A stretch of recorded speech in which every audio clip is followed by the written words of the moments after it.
자, 예수께서 이제 다음 날 다시 성전에 들어가셨습니다. 그러니까 이제 이스라엘의 지도부인 대제사장들과 장로들이 예수께 질문을 하는 것입니다. 무슨 권한으로 이런 일을 하느냐라고 말이죠. 근데 여기서 이런 일이란 그 예수님께서 가르치시고 지금 성전에서 가르치셨다고 그러죠. 가르치시고 또 병자와 그 앞서 본 것처럼 맹인과 저는 자들을 치유하였죠. 그러니까 가르치시고 치료하시고 그런 것도 예루살렘에서 하신 그런 모든 일들을 포함하지만 특별히 대제사장들과 장로들이 물어보는 이런 일이란 직접적으로 성전에서 상인들을 쫓아낸 것을 가리키는 말입니다.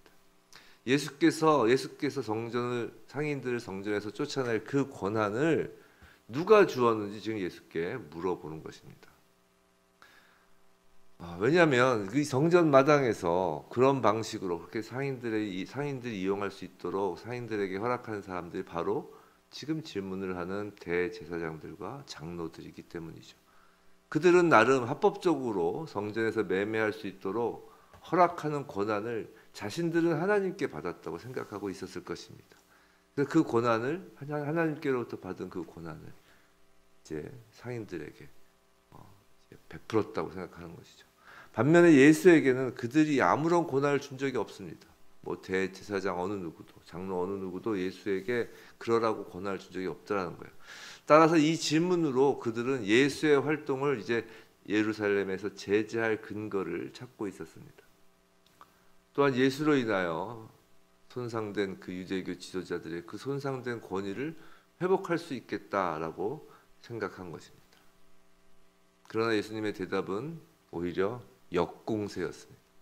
세례자 요한의 세례가 어디에서 온 것인지를 말한다면 예수님도 대답하시겠다는 것이죠. 예수께서 이 질문을 하신 이유는 단지 위기를 벗어나기 위해서 그런 것이 아닙니다. 생각해 보세요. 예수님이 이제 마지막 때 십자가를 향해서 가고 있는데 더 이상 뭐 위기를 벗어나기 위해서 이런 질문을 하실 이유는 없죠. 대제사장들과 또 장로들에게 창피함을 주기 위해서 이 질문을 하시는 것도 아닙니다. 너희들 한번 창피를 받아봐라 라는 식으로. 그건 대제사장이나 장로들이 예수께 하는 질문에 그런 것들이 있는 것이지 예수님이 그런 의도로 질문하시는 것도 당연히 아닙니다. 예수님이 질문하시는 건 이 마지막 때 심판의 모습으로 오시는 그 예수님께서 성전 정화 앞에서 했죠. 그다음에 열매 없는 무화과 나무 어제 말씀이었습니다. 거기에 이어서 그들의 리더십에 대한 하나님의 심판을 경고하기 위해서입니다. 오늘부터 시작해서 앞으로 나올 세 가지 비유가 그 하나님의 심판, 리더십에 대한 심판, 그것이 또 이스라엘 민족 전체에 대한 심판으로 이제 쭉 퍼져가는 그 세 가지 비유로 이어지는 것입니다. 자, 유대교에서의 지도자는 대제사장들과 장로들이었습니다. 그럼 과연 오늘 이야기가 이 유대교의 지도자들에게만 국한되고 이스라엘 백성에게만 국한되는 것이냐? 아니라는 것입니다. 지금 교회에서의 지도자도 포함된다는 것이죠. 그럼 교회에서의 지도자가 누구냐? 단지 목사냐? 장로냐? 라는 것이죠. 그렇지 않다라는 것입니다.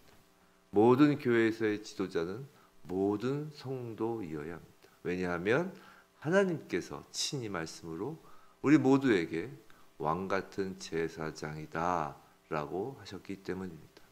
오늘 말씀은 그저 유대교 지도자에게 하신 말씀일 수 없습니다. 바로 그리스도인이라 칭해지는 우리에 대한 마지막 때 심판에 관한 말씀입니다.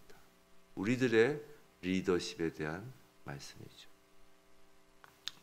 예수님의 질문은 세례자 요한이 세례를 준 것이 하나님이 시킨 것인지 아니면 요한이 혼자서 그렇게 한 것인지를 묻는 것이었습니다. 이 질문을 받고 유대인 지도자들은 혼란에 빠졌고 당황한 것입니다.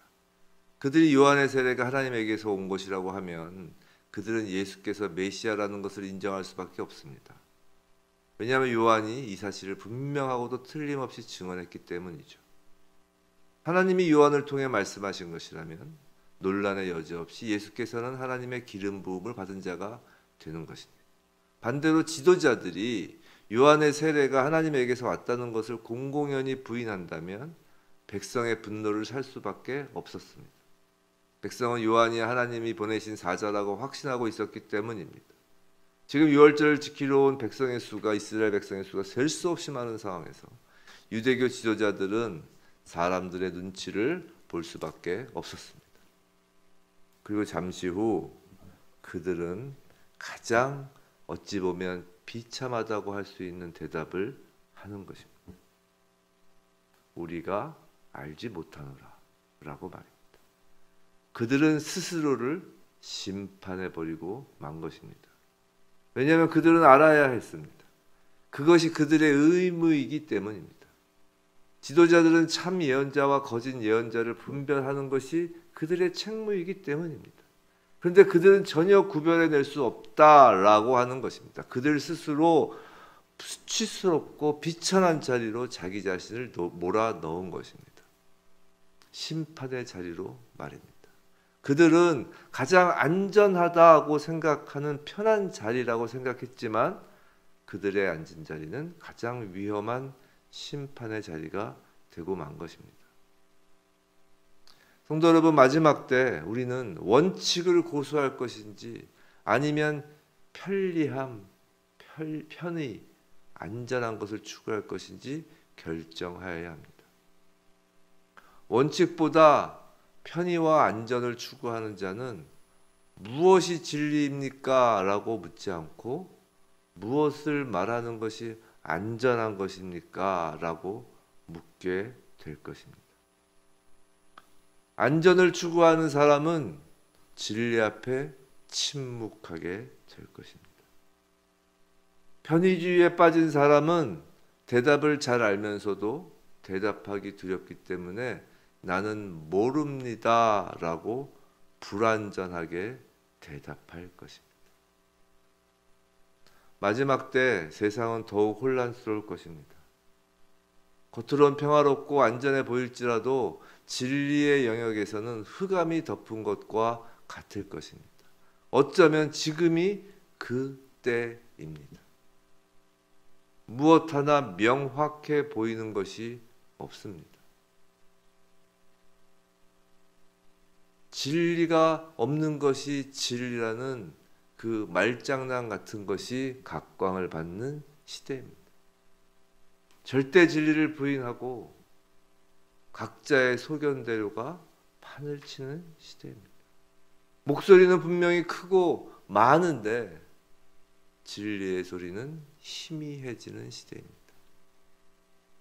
이 마지막 때에 진리에 대한 우리의 대답이 모른다 라면 예수님도 우리에게 오늘 본문처럼 나도 너희에게 말하지 않겠다라고 말하실 것입니다. 우리의 원칙은 명확하여야 합니다. 오직 하나님 말씀이 우리의 원칙입니다. 우리의 권위는 오직 예수 그리스도입니다.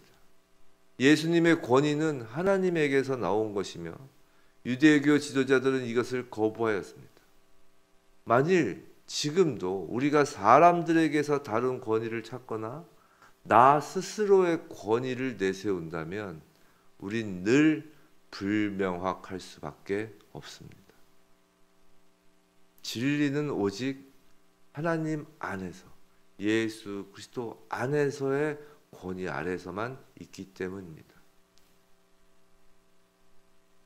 우리가 사람들에게서 권위를 찾고 나 자신에게서 권위를 찾는다면 진리는 그 안에서 없을 것이고 그렇다면 진리의 빛으로 어둠을 뚫고 나갈 수 없는 것입니다. 마지막 때 우리는 확실하게 어느 편에 설 것인지 선택해야 합니다. 매일매일의 삶 속에서 어느 편에 설 것인지를 확실히 선택해야 합니다.